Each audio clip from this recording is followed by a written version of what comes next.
வணக்கம் ஃப்ரெண்ட்ஸ். இன்றைக்கி லக்ஷ்மி சமையலில் பிரிஞ்சி சாதம் எப்படி செய்கிறது பார்க்கலாம்.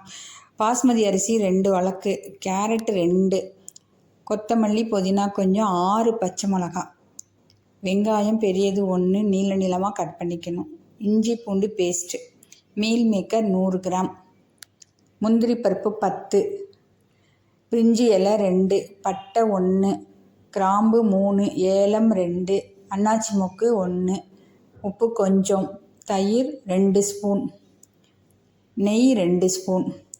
வாங்க செய்யலாம். இது ஃபுல்லாகவே தேங்காய் பாலில் தான் செய்ய போகிறோம். ஒரு கடாயில் எண்ணெய் 3 ஸ்பூன் ஊற்றணும். 3 அல்லது 4 ஸ்பூன் எண்ணெய் ஊற்றிக்கிங்க. எண்ணெய் ஊற்றிட்டு நல்லா எண்ணெய் காயணும். காஞ்சதுக்கப்புறம் பட்டை, ஏலம், கிராம்பு எல்லாம் 1 பை 1 போடணும். தாளிக்கிற பொருள் போடணும். பட்டை, அன்னாச்சி மொக்கு, ஏலம், கிராம்பு, பிரிஞ்சி இலை இதெல்லாம் போட்டாச்சுங்க. இதெல்லாம் போட்டு தாளிக்கணும். நல்லா வெடிக்கணும். வெடித்ததுக்கப்புறம் நம்ம கட் பண்ணி வச்சுருக்கோம்ல பச்சை மிளகா நீளமாக கட் பண்ணி வச்சுக்கணும். 2ஆக வகுந்து வச்சுக்கணும். வெங்காயத்தை நீள நீளமாக கட் பண்ணி வச்சுக்கணும். இதுக்கு நம்ம தக்காளியே போடுறது இல்லைங்க. இப்போ பச்சை மிளகா 6 போட்டாச்சு, கருவேப்பிலை போட்டாச்சு. இது 2 வெடிக்குது. வெடித்ததுக்கப்புறம் வெங்காயம் போடணும். வெங்காயம் போட்டாச்சு. வெங்காயம் போட்டு நல்லா கிண்டணும். கிண்டிட்டு இஞ்சி பூண்டு பேஸ்ட்டு இந்த ஸ்டேஜில் போடணுங்க. இஞ்சி பூண்டு பேஸ்ட்டு போடணும். இஞ்சி பூண்டு பேஸ்ட் போட்டு பச்சை வாடை போகிற வரைக்கும் வதக்கணும். கேரட்டு, மல்லித்தழை, புதினா இது போடணும். இதையும் போட்டு கிண்டணும். எல்லாத்தையுமே நல்லா சேர கிண்டணும். இந்த பக்கத்து ஒரு கடாயில் மீல் மேக்கரு அவிய வச்சுக்கணும். 5 மினிட்ஸ் வேக வைக்கணும். வேக வச்சு எடுத்து வச்சுக்கணும். இந்த கேரட் இதெல்லாம் வெந்தோடனே உப்பு போடணும்.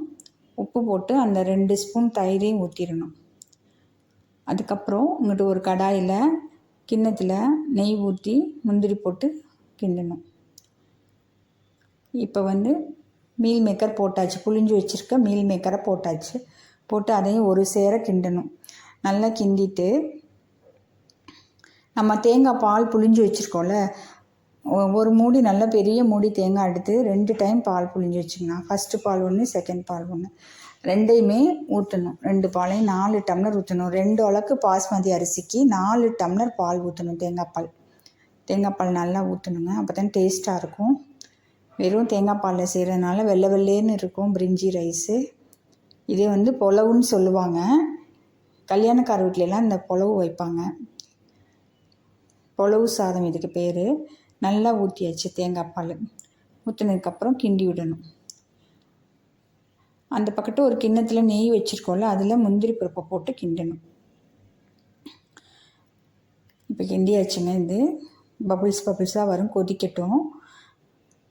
இந்த நெய் வச்சுருக்கோம்ல, அந்த நெய்யில் முந்திரி பருப்பை போட்டு கிண்டணும்.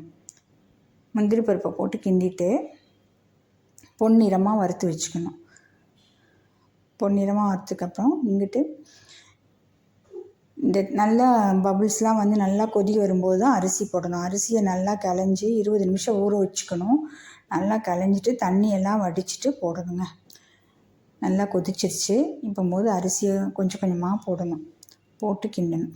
அரிசியெல்லாம் போட்டுட்டு சேர கிண்டிட்டு மூடிடணும். குக்கர் 2 விசில் விட்டால் போதுங்க. பாஸ்மதி ரைஸு சீக்கிரம் வெந்துடும். அப்புறம்